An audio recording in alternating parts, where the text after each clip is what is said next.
tomato टमाटर, potato आलू,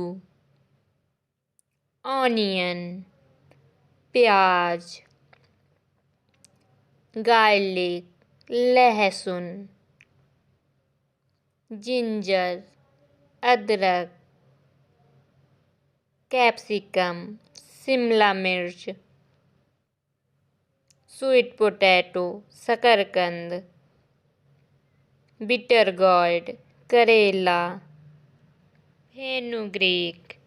मेथी, lima bean, lima सेम, कोरिएंडर, धनिया, बीटरूट, चुकंदर, फ्रेंच बीन, सेम फली, पीस, मटर, कुकुम्बर, खीरा, रेडिश, मूली, रिजगोर्ड, तोरई, कलीफ्लावर, फूल गोभी, मशरूम, खुम्बे,